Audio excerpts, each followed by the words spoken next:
veíamos ya, se atisbaban ya, un contraste entre una España que es ejemplo de avances sociales y democráticos y una voluntad de las derechas de regresar a las políticas fallidas del pasado, de la austeridad, de los recortes, de la desdemocratización, de la ya frágil gobernanza europea.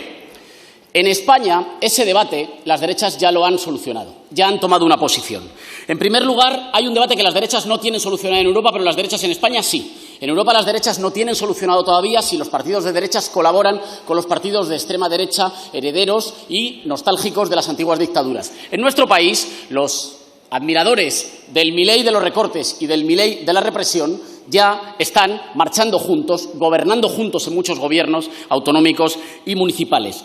La segunda decisión de nuestras derechas ha sido la defensa inequívoca de los intereses oligárquicos por encima de lo que digan las urnas en España. Esto es fundamental. Hay dos cuestiones que para la derecha en nuestro país no se votan, están por encima de lo que digan los españoles. Una es la idea de nación. No es que la nación sea la voluntad de un pueblo, es que la nación es el límite de la voluntad popular. Y, en segundo lugar, el reparto de la riqueza, que para ustedes viene de fuerzas ajenas a la política y, por tanto, no se puede tocar. Es decir, que sigue estando en sus manos. Es desde esa concepción patrimonial del poder desde la cual las derechas en nuestro país han señalado que este gobierno en realidad es un gobierno que será legal, pero que no es del todo legítimo. No es del todo legítimo porque, según ustedes, ya no hay separación de poderes y, además, nos encaminamos a una dictadura. A mí esto de que no hay separación de poderes me ha interesado, así que permítanme que me detenga un momento. Yo les aseguro que este es el gobierno de la democracia con más contrapesos y más contrapoderes. Y como tengo tiempo, se lo voy a explicar. Vamos a hacer un pequeño mapa del reparto del poder en España. En el poder institucional, ustedes dicen que este gobierno no tiene contrapesos, mientras que ustedes tienen 11 gobiernos autonómicos de la derecha y la extrema derecha, mayoría absoluta en el Senado, el Consejo General del Poder Judicial secuestrado desde hace 5 años y hay mayoría conservadora en casi todos los aparatos del Estado, en las asociaciones profesionales de la policía, de los jueces y de las altas magistraturas del Estado.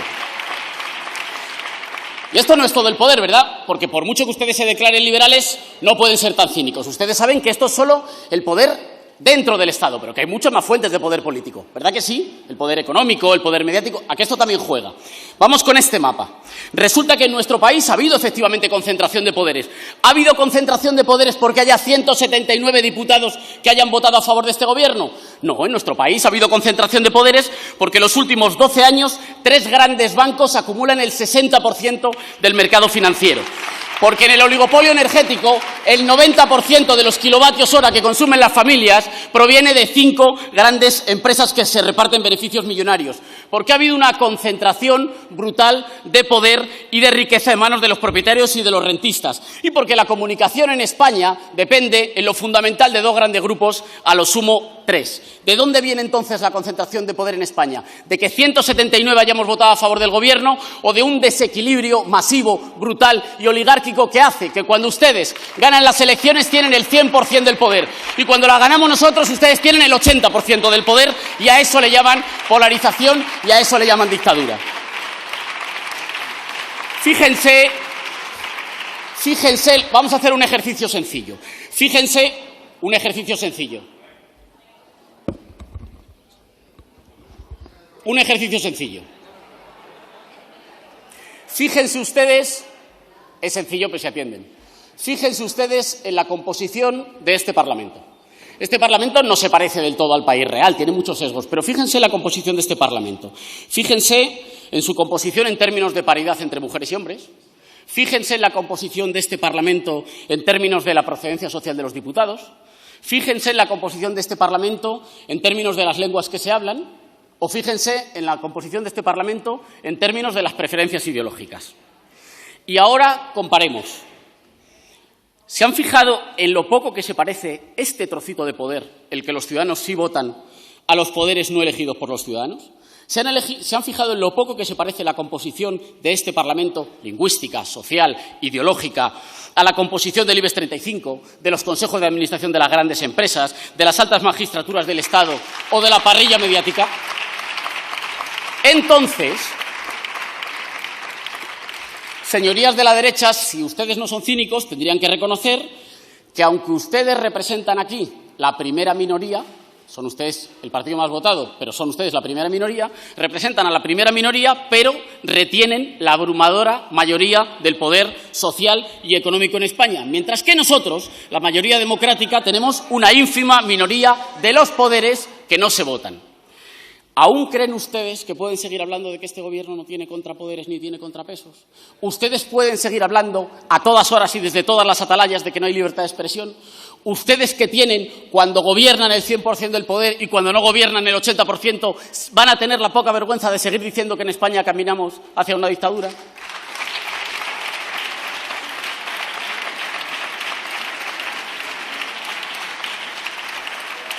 Señor presidente, ya está, usted ya está. Señor presidente, hace algunas semanas tuve el honor y el placer de debatir con don José María Marabal, que fue profesor mío en la facultad, que fue ministro socialista y que ha sido una figura intelectual muy importante en el Partido Socialista. Yo le describía este desequilibrio de poder en España y él me decía que, bueno, sí, pero que con todo, en realidad, el centro-izquierda había gobernado 28 de los 45 años de democracia en España. Él lo decía como un mérito. Yo lo planteaba con una mirada un poco más crítica, que le quiero plantear aquí a usted. ¿Qué ha faltado por hacer? ¿Qué no se ha hecho suficientemente bien si, gobernando una mayoría de los años en España, se ha producido un desplazamiento tal de concentración de poder y de desplazamiento hacia posiciones reaccionarias en las altas magistraturas del Estado y en el poder económico? ¿Qué no hemos hecho bien y qué queda todavía por hacer? En nuestra opinión, es muy importante la Constitución formal, pero es más importante la Constitución material. La Constitución formal reconoce que todos los españoles tienen un derecho a la vivienda digna, pero la Constitución material, esto es, la concentración de poder en manos del capital financiero y en manos de los rentistas, ha hecho que ese derecho se haya convertido en papel mojado. Nosotros no creemos, ya acabo, señora presidenta, como han dicho algunos miembros del Partido Socialista, que esta tenga que ser una legislatura de consolidación. Para consolidar, antes hay que sentar bases firmes, y esas bases son democratizar, democratizar y democratizar el poder del Estado, el poder económico, el poder social y el poder mediático. Solo así estaremos en condiciones de un acuerdo de convivencia para las próximas décadas. Para nosotras y nosotros, hombres y mujeres de Sumar. Por el tiempo que he perdido mientras me gritabais. Para los hombres y mujeres de Sumar, esto se concreta en 4 grandes ejes. La igualdad entre mujeres y hombres, el libre acuerdo de convivencia entre los pueblos del Estado español, la reconciliación del modelo económico con el planeta con una transición ecológica y la democratización del Estado y la economía para que la gente sea más libre que el dinero. ¿Estamos en política para esto? ¿Estamos en el Gobierno para esto? Y todo el mundo sabe con qué estilo y con qué forma estamos en el Gobierno, serios para cuidar el Gobierno y firmes para hacer avanzar el horizonte de lo posible, para reivindicar las cosas que todavía quedan por hacer, para reivindicar que el desempleo no es un problema de los parados, no es culpa de los parados y no podía haber ningún recorte, y lo hemos logrado, para decir que la banca y que las grandes financieras se están forrando y tienen que seguir contribuyendo al esfuerzo nacional. Señor Errejón, tiene que ir terminando. Para decir que la salud mental y para no descansar hasta que la salud mental sea un derecho para todos y todas en la sanidad pública, y també per a dir que no es pot sever a les cimeres internacional i després ser gris a les polítiques domèstiques signant pactes amb el Partit Popular que destrossen l'Albufera de València i que són un atemptat contra el medi ambient, contra la terra, contra el territori, contra els valencians i les valencianes. Moltes gràcies, senyora presidenta.